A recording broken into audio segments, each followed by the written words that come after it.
হুম, শুরু কর। ডাল কাটতে হবে, আগে আগে গোড়া খুঁজিস না তন্ময়। সুপ্রিয় দর্শক শ্রোতা বৃন্দ, তুই আজ কিন্তু একটা ছোট্ট একটা সুই জাল তোলা হচ্ছে। তো দেখেন, আমার কাকার মেয়ের বিয়ে, হঠাৎ করেই উপস্থিত। আমি দিচ্ছিলাম তরমুজ খেতে জল, তো সেখান থেকে এই অবস্থায় চলে আসলাম। যেহেতু কন্যাদায় প্রীতা চুই ঝাল তো অবশ্যই লাগবে অনুষ্ঠান বাড়িতে। তো যদিবা এটা এখনো আমি বলবো না যে পরিপক্ক উপযুক্ত একটা চুই ঝাড়, যেহেতু বয়স অল্প।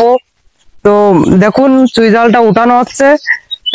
যেহেতু একটু কম হবে, আপনারা হয়তো অনেকেই জানেন যে ডোগা কেটে আমি চারা তৈরি করি।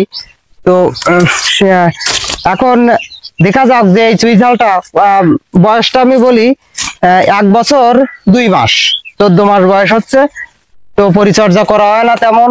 তো দেখা যাক যে গোড়ার এটের অংশটুকু কতটুকু ওজন হয়। বন্ধুরা সঙ্গে থাকুন, দেখতে থাকুন।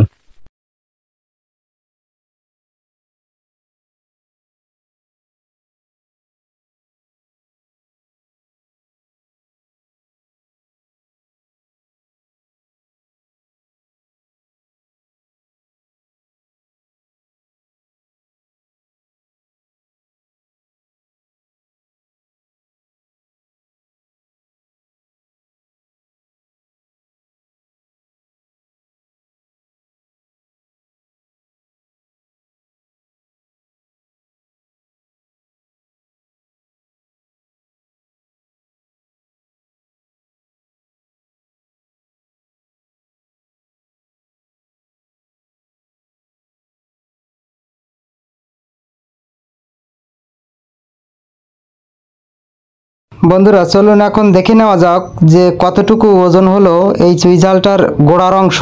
যেহেতু ডাল এপাশে আছে, ডাল বাদে গোড়ার যে অংশটুকু কতটুকু ওজন হলো এটা আমরা একটু দেখে আসি। বন্ধুরা, এটা ওজন হচ্ছে 5 কেজি, 5 কেজি, 5 কেজি 200 গ্রাম। 14 মাসে 5 কেজি 200 গ্রাম ওজন। বন্ধুরা, চ্যানেলটিতে যদি নতুন হয়ে থাকেন অবশ্যই সাবস্ক্রাইব করে রাখবেন, কারণ কৃষিতে সহজ পদ্ধতি এবং সহজ কিছু চাষাবাদ এবং অর্গানিক সবজি চাষ, এই সকল বিষয়ে যদি আপনার ধারণা পেতে চান তাহলে চ্যানেলটি অবশ্যই সাবস্ক্রাইব করে রাখবেন। সবাই ভালো থাকবেন, সুস্থ থাকবেন।